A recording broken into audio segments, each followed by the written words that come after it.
ہم تو یہاں 100-150 کلومیٹر سے آئے ہیں، وہ 2,000 کلومیٹر سے آئے ہیں، تو انشاءاللہ وہ برابر بیٹھیں گے، انشاءاللہ آپ سب کو نظر آئیں گے. آپ حضرات اپنی جگہ پر تشریف لے جائیں. تو اس میں ہر بالغ مرد اور عورت کو ووٹ ڈالنے کا حق ہوگا.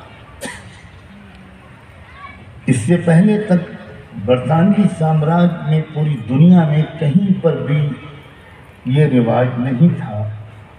ووٹ ڈالنے کا حق صرف سوسائٹی اور سماج کے ایک چھوٹے سے گزارش ہے کہ کم سے کم ماشاءاللہ تو کہیں، اس لیے کہ بہت محنتوں کے بعد یہ انعام ان کو حاصل ہوا ہے. 1000 بچوں کا کمپٹیشن تھا یہ، ماشاءاللہ. دوسرا انعام ہے عائشہ حمیرہ. اس کے بعد جو طلبہ سی گروپ میں ہیں اور جنہوں نے محنتوں کے بعد نمبر حاصل تو کیا لیکن کچھ مارکس کی وجہ سے وہ پیچھے رہ گئے، ان کی بھی ہمت. عتیق ولد شیخ فیاض صاحب تانڈور، ماشاءاللہ بولیے، ہمت افزائی ہوگی.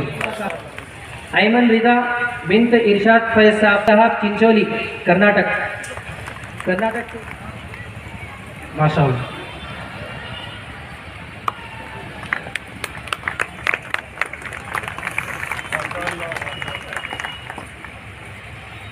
اس کے ساتھ ساتھ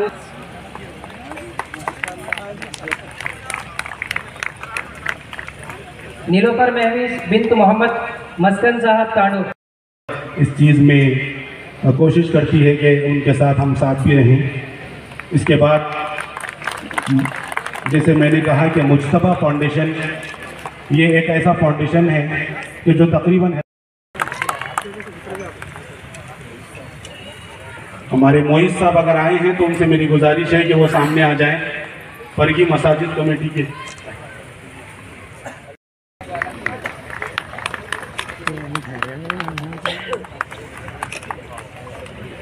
بس یہ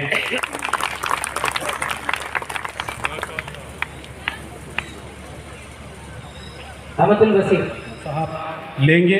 میں مولانا فراست علی صاحب سے گزارش کرتا ہوں کہ وہ نام یہاں پر لے لیں خالی، اور وہاں پر انشاءاللہ ڈاکٹر سلام صاحب جو ہے وہ انعامات وہاں پر دیں گے. وہ انشاءاللہ ہمارے سامنے ہیں، انشاءاللہ ہم ان کو سنیں گے.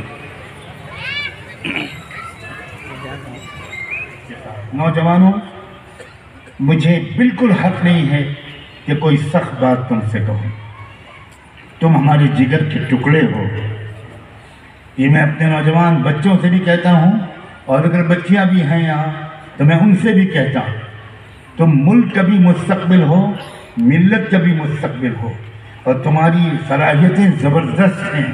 تم ڈائنامک ہو، تم ایکٹیوسٹ بن سکتے ہو، اور تم جس دن مثبت پازیٹیو مائنڈ سیٹ کے ساتھ اپنے ملک کی ترقی کے لیے ایکٹیو ہو گئے، ہمارے دل میں کسی سے کوئی نفرت نہیں. جو ہم سے 1000 کروڑ مرتبہ نفرت کرے، ہم اس سے 1,00,000 کروڑ مرتبہ محبت کر کے دکھائیں.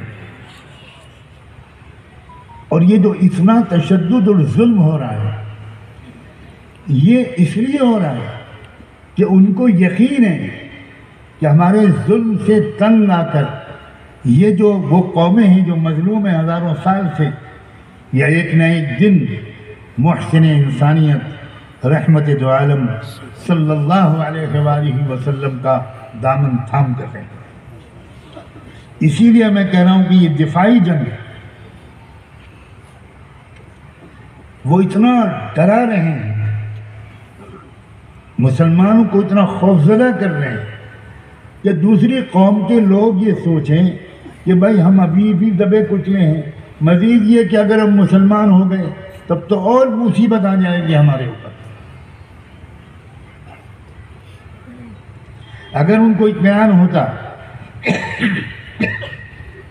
کہ کوئی کسان، کوئی مزدور، کوئی دلت، کوئی شیڈول کاسٹ کا آدمی، کوئی شیڈول ٹرائب، کوئی OBC، کوئی بیکورڈ کلاس، کوئی MBC، کوئی موسٹ بیکورڈ کلاسز کے لوگ، کوئی بھی اسلام میں آنے کی کوئی بھی کچھ سوچے گا ہی نہیں اگر ان کو اطمینان